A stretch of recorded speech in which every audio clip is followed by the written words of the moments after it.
تو اس حدیث سے علماء نے بہت سارے پوائنٹ نکالے ہیں کہ بھائی حضرت جبریل جب آئے تھے تو یہ کیا حکمت ہے کہ انتہائی سیاہ بال اور انتہائی سفید کپڑے اور دو زانوں آ کے بیٹھ رہے ہیں، تو اس میں کوئی حکمت ہوگی نا؟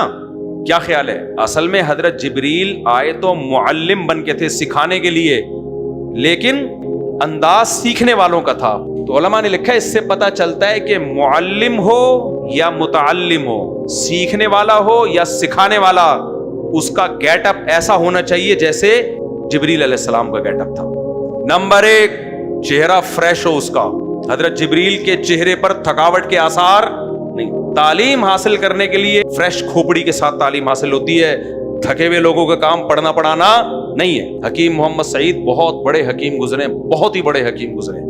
میں ان کی کتابیں بچپن میں بہت پڑھتا تھا، ہمدرد آیا کرتا تھا نا، بڑی کام کی باتیں ہیں وہ، بعد میں میڈیکل سائنس سے بھی وہ ثابت ہوتی ہیں۔ وہ کہتے ہیں پڑھائی کا وقت سب سے بہتر صبح صبح کا وقت ہے۔ رات کو نیند پوری ہوئی ہو، اس وقت تھوڑی محنت کرو گے، آؤٹ پٹ بہت زیادہ ہوگا۔ تو فریش چہرے کے ساتھ، ہمارے مدرسے میں جو طالب علم ٹیڑھا میڑھا بیٹھا ہو نا، اس کو میں ہٹا دیتا ہوں، پیچھے جا کے بیٹھ، ہمارا بھی دماغ خراب مت کر۔ کچھ طالب علم ہوتے ہیں آپ سامنے بیٹھے میں عجیب کر کے نا مرے جا رہے ہیں، گردن میں کوئی درد ہے نا، ہنسانے کی بات پہ ہنس نہیں رہے، رلانے کی بات پہ رو نہیں رہے۔ میں کہتا ہوں بھائی کہاں جا کے بیٹھا کرو، کیونکہ اثر پڑتا ہے۔ سامنے وہ بیٹھے جو فریش چہرے کے ساتھ، پتہ چلے ان پر یہ سن رہے ہیں، کوئی مشکل بات سمجھائی جا رہی ہے، ان کی سمجھ میں آ رہی ہے۔ ٹیڑھے میڑھے آڑے ترچھے، گورنمنٹ اسکولوں میں بھی دیکھ لو یا پرائیویٹ اسکولوں میں بھی، پیچھے ڈیسک پہ جتنے بچے بیٹھے ہوتے ہیں قوم کے نالائق ترین ہوتے ہیں۔ سارے پڑھاکو کہاں بیٹھتے ہیں؟ آگے۔ ہم اسکول میں پڑھتے تھے، 60 بچے تھے ہماری کلاس میں، سارا بدماش ٹولہ سب سے پچھلی والے ڈیسک پہ ہوتا تھا، بیٹھ کے اوٹ پٹانگ باتیں پھینک رہے ہوتے تھے، لمبی کوئی گٹکا رکھا ہوا، اس وقت گٹکے کا رواج نہیں تھا، پان وان سگریٹ وہ پیچھے سارے پڑھاکو بچے کہاں ہوتے تھے؟ مجھے یاد ہے ان جو آگے بیٹھا کرتے تھے، آج ان میں کوئی ڈاکٹر ہے، کوئی انجینئر ہے، کبھی کبھار مل لیتے ہیں تو یاد آتا ہے بھائی یار تم تو کلاس فیل ہوتے ہمارے۔ اور جتنے پیچھے بیٹھتے تھے، کوئی ٹماٹر بیچ رہا ہے اور کوئی گٹکے کی دکان کھول کے بیٹھا ہو۔ ٹماٹر بیچنا بری چیز نہیں ہے، لیکن جب پڑھائی کے وقت میں پڑھائی کو فوکس نہ کرنا، یہ تو بری بات ہے نا؟ کیا خیال ہے؟ تو حضرت جبریل کا جو گیٹ اپ تھا نا، وہ یہ تھا کہ تم معلم ہو، ٹیچر ہو، یا متعلم بنو، شاگرد بنو۔ تھکے ہوئے چہرے کے ساتھ بولو نہیں، یہ تھکے ہوئے لوگوں کا کام سیکھنا سکھانا نہیں ہے۔ دوسری بات، دو زانوں بیٹھے، ایک تو ادب بھی ہے دو زانوں بیٹھنے میں، دوسرا دو زانوں بیٹھنا مشکل کام ہے۔ میں نہیں کہہ رہا آپ لوگ دو زانوں بیٹھے، دو زانوں کا مطلب آج کل لوگوں کے گھٹنے خراب ہو چکے ہیں، لیکن کم از کم تعلیم حاصل کرتے وقت ٹیک لگا کے بیٹھنا، ٹانگیں ادھر کوئی جا رہی ہے ایک ٹانگ ادھر کو جا رہی ہے، یہ تو نہیں ہے۔ بیٹھنے کا بھی کوئی سلیقہ، کوئی طریقہ ہوتا ہے۔ ہمارے حضرت کے سامنے کوئی ایسے کر کے بیٹھتا تھا نا، یوں، حضرت اس کی کمر کو سیدھا کرتے تھے، سب سے پہلے کرے سیدھے ہو جاؤ، ٹھیک ہے۔ ایک طالب علم آیا، ایسے کمر کبڑی کر کے بیٹھ گیا، بالکل لگ رہا تھا کہ مارکیٹ سے شارٹ ہو گیا ہے۔ حضرت فرمایا تھوڑا سا اٹھیں، کمر سیدھی کریں، تو تھوڑی سی سیدھی کی، فرمایا اور سیدھی کریں، ہوتے ہوتے پورا نہیں، جیسے بندہ نہیں دریافت ہوتا۔ فرمایا دیکھو یار، پھر کہنے لگے آپ ایسے لگتے تھے جیسے ملائکہ کے بیچ میں حمزہ۔ یہ ملائکہ کا لفظ ہے نا عربی میں، ملائکہ فرشتوں کو کہتے ہیں، تو اس میں لام کی ایک ڈنڈی ہوتی ہے، ایک کاف کی ڈنڈی ہوتی ہے، بیچ میں چھوٹا سا حمزہ۔ تو کہہ رہے آپ کرسی پہ بیٹھے ہوئے ایسے لگتے ہو جیسے ملائکہ کے بیچ میں حمزہ، ٹھیک ہے نا؟ اب ذرا سیدھے ہوئے ہو تو اب لگ رہا ہے کہ نہیں یہ حمزہ بیچ میں نہیں ہے، یہ پورا بندہ ہے۔ تو دوسرا حضرت جبریل کا کہ کپڑوں کا رنگ کیسا تھا؟ سفید۔ یہ سفید ضروری نہیں ہے، یہ اشارہ ہے سادگی کی طرف۔ جن کی طبیعت میں چھچھور پنا ہوتا ہے نا، کڑائیاں اور نیلے پیلے اور گھنگرو اور بالیاں، آج مرد بھی ایسے آ رہے ہیں، یہ پڑھ نہیں سکتے، یہ ایکٹر بن سکتے ہیں، ڈانسر بن سکتے ہیں، گلوکار بن سکتے ہیں، یہ ایجوکیٹڈ لوگوں میں ان کا شمار بولو نہیں ہوتا۔ ہمیشہ تعلیم جس حاصل کرنے والے لوگ کیسے ہوتے ہیں؟ سادہ لباس۔ اب سادہ کا معیار ہر ملک میں الگ ہے، گوروں میں 3 پیس سوٹ اور ٹائی ہے، وہ سادہ ہی سمجھا جاتا ہے ان کا، لیکن کم از کم ایسا ڈریس نہیں ہوتا کہ پتہ ہی نہ چلے کہ بالی ووڈ کا کوئی ایکٹر ہے یا کوئی پڑھائی سے متعلق کوئی سائنٹسٹ ہے یا کوئی ڈاکٹر ہے، یہ پتہ ہی نہ چلے، چھمک چھلو بنا ہوا ہے، یہ نہیں ہوتا۔ سادہ سیٹ اپ ہوتا ہے اس کا۔ جتنے بھی پڑھائی سے پڑھنے والے لوگ ہیں وہ ہمیشہ کیسے ہوتے ہیں؟ سادہ مزاج۔ تیسرا، شدید بیاض الثیاب، انتہائی سفید، یعنی ایک بھی داغ نہیں کپڑوں پہ۔ علماء نے اس حدیث کی تشریح میں لکھا ہے کہ طالب علم ہو یا ٹیچر ہو، صفائی ستھرائی کے بغیر علم حاصل نہیں ہوتا۔ دیکھو جب آپ جس جگہ بیٹھتے ہو پڑھائی کی جگہ، اگر وہ گندی ہوگی، بد سلیقہ ہوگی، آپ کے کپڑے بھی آڑے ترچھے، تو فوکس نہیں ہوتا. ہم نے جتنے علماء کی بھی دو قسمیں ہوتی ہیں نا, ایک ہوتے ہیں کچھ تھوڑا بہت پڑھ کے پھر وہ وائز بن جاتے ہیں, ایک ہوتے ہیں جو تعلیم کو فوکس کرتے ہیں. جتنے بھی دیکھے ہیں وہ سارے سلیقے والے اور صفائی والے. مولانا اشرف علی تھانوی رحمہ اللہ تعالیٰ کی سینکڑوں کتابیں, بہت علمی کام کیا کرتے تھے. طبیعت میں اتنا سلیقہ تھا کہ آپ کی سوچ جہاں ختم ہوتی ہے نا, ان کا سلیقہ وہاں سے شروع ہوتا تھا. ان کے سامنے یہ ممکن نہیں تھا کہ سراہی پہ جو گلاس ہے نا کوئی ٹیڑھا رکھ دے. سراہی نہیں ہوتی سراہی, اس پہ گلاس رکھ, پہلے تو فریج نہیں تھا نا, کوئی ٹیڑھا نہیں رکھ سکتا تھا. ہمارے حضرت مفتی رشید احمد صاحب بھی علمی لائن کے آدمی تھے.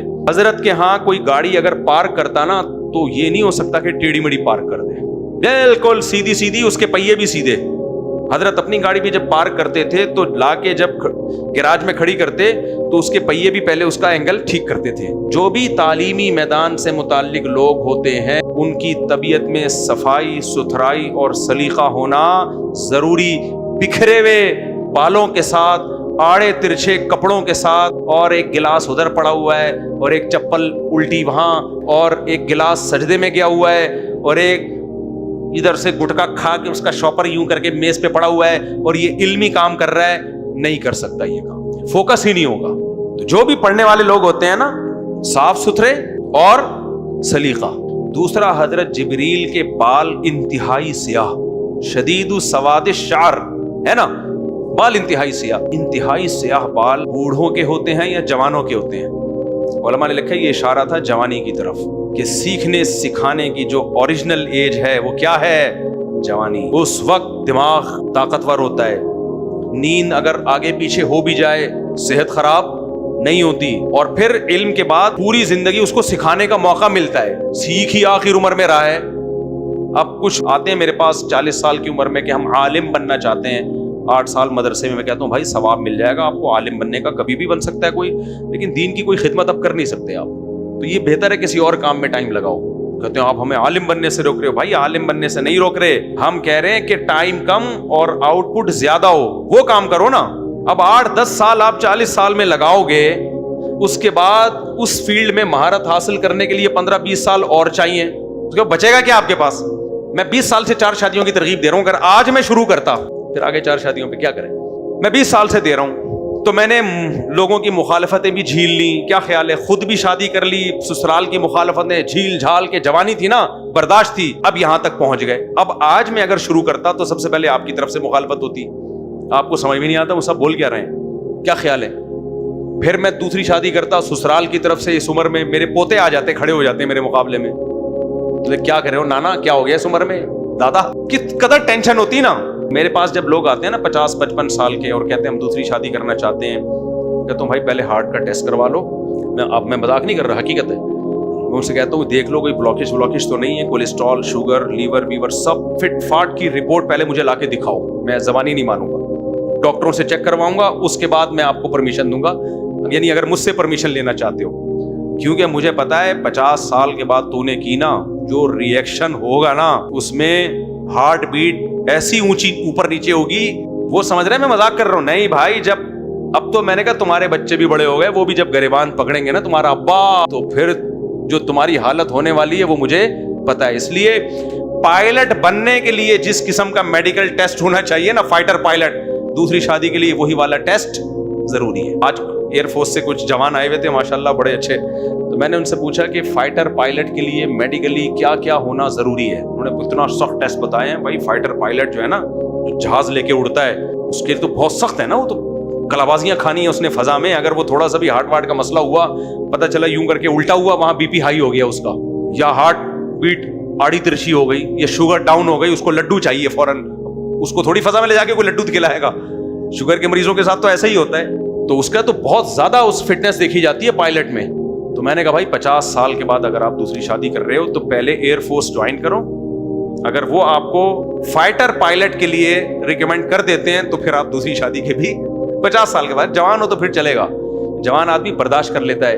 تو اس میں بتا دیا کہ علم سیکھنے کی اصل عمر کیا ہے, ابتدائے جوانی, جب بال بالکل کیا ہوں, سیاہ بال ہوں. تو اس حدیث میں نبی کریم صلی اللہ علیہ وسلم نے بہت سارے اصول اور ضابطے ہمارے لیے بیان کر دیے ہیں, لیکن افسوس آج مسلمان کسی بھی اصول اور کسی بھی ضابطے پر بالکل بھی نہیں ہے. نہ نماز کا رہا, نہ روزے کا رہا. روزہ بھی کیسے گزرتا ہے, ہمارے دوست بتاتے ہیں, کہتے ہیں ہمیں تو رمضان میں پتہ ہی نہیں چلتا. میں تو کیوں پتہ نہیں, کہتے ہیں سحری کر کے سوتے ہیں, اور جو بہت نیک ہے وہ ظہر کی نماز کے لیے اٹھتا ہے, بہت نیک ہے, کہتے ہیں ظہر پڑھ کے دوبارہ سو جاتے ہیں, عصر میں اٹھتے ہیں, بس افطاری کی تیاری ہوتی ہے. تو اللہ کا بڑا فضل ہے, رمضان بہت اچھا گزرا ہے ہمارا یار. یہ تو سبھی کا گزر جائے ایسے تو روزہ تو ہو گیا, میں نہیں کہہ رہا کہ نہ رکھنے سے یہ بھی بہتر ہے, لیکن میرے بھائی جو روزے کے جو حکمتیں ہیں, مصلحتیں ہیں, وہ ایسے تھوڑی حاصل ہوں گی.